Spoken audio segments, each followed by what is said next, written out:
Debitur pinjol itu diduga bunuh diri karena diteror oleh debt collector dari Ada Kami.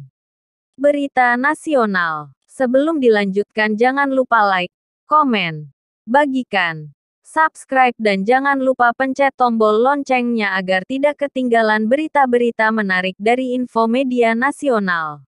Info Media Nasional. Jakarta. Media sosial X atau yang sebelumnya Twitter dihebohkan dengan sebuah thread yang diunggah oleh akun @rakyatfspinjol. Akun tersebut ungkap sebuah kasus bunuh diri yang dilakukan oleh seseorang berinisial K karena terlibat utang pinjol dari perusahaan Ada Kami. Debitur pinjol itu diduga bunuh diri karena diteror oleh debt collector dari Ada Kami.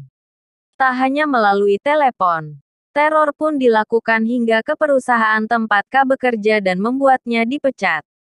K meminjam uang di Ada Kami sebesar 9,4 juta dan harus mengembalikan 18 jutaan hampir 19 jutaan. Ketika K memiliki kesulitan pembayaran dan telat bayar, mulailah teror DC Ada Kami berdatangan. Ungkap akun @rakyatfspinjol pada media sosial X. Teror pertama menyebabkan K dipecat dari kantornya. DC Ada Kami terus-menerus menelepon ke kantor K yang akhirnya mengganggu kinerja operator telepon. K, sebagai seorang pegawai honorer di salah satu kantor pemerintah dengan kontrak 5 tahun lalu dipecat karena telepon yang masuk ke kantor sudah dirasa sangat mengganggu. Lanjut akun tersebut. Tak hanya itu.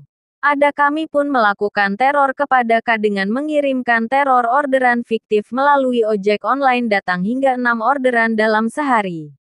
Akibat teror yang terus-menerus, K memutuskan untuk mengakhiri hidupnya dan ditemukan meninggal dunia.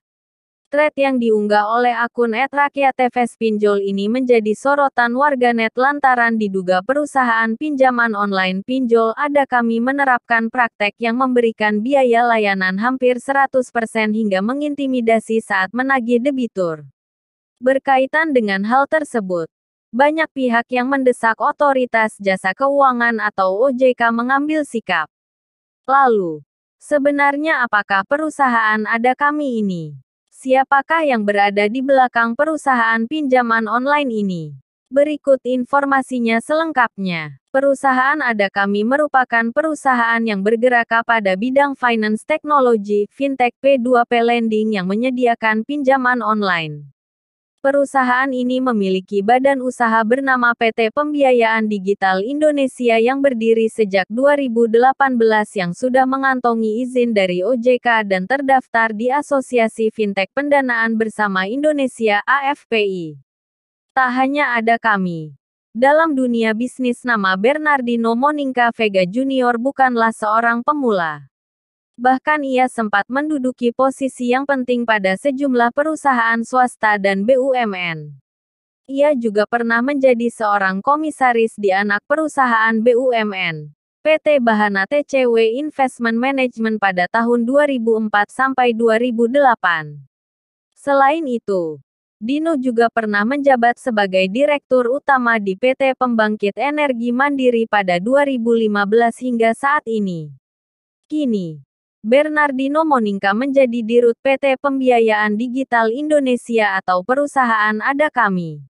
Kabarnya, kini Ada Kami memenuhi perintah OJK untuk dilakukannya investigasi secara mendalam terkait pemberitaan tersebut. Hal ini bertujuan untuk memastikan berita yang diunggah melalui akun media sosial X @rakyatfspinjol benar adanya hingga menjatuhkan korban bunuh diri yang sempat membuat viral baru-baru ini. Dirut Ada Kami, Bernardino Moninca Vega Junior mengatakan pihaknya telah melakukan investigasi sejak berita viral tersebut muncul. Hingga hari ini, Ada Kami masih belum menerima informasi lengkap terkait identitas korban seperti yang berada dalam thread akun media sosial X @rakyatfspinjol. Lebih lanjut, dalam menjalankan praktik bisnisnya, khususnya dalam penagihan, Ada Kami menerapkan sesuai SOP dari AFPI. SOP tersebut diantaranya tidak melakukan penagihan dengan intimidasi, kekerasan fisik dan mental ataupun cara-cara yang menyinggung sara atau merendahkan harkat. martabat serta harga diri penerima pinjaman.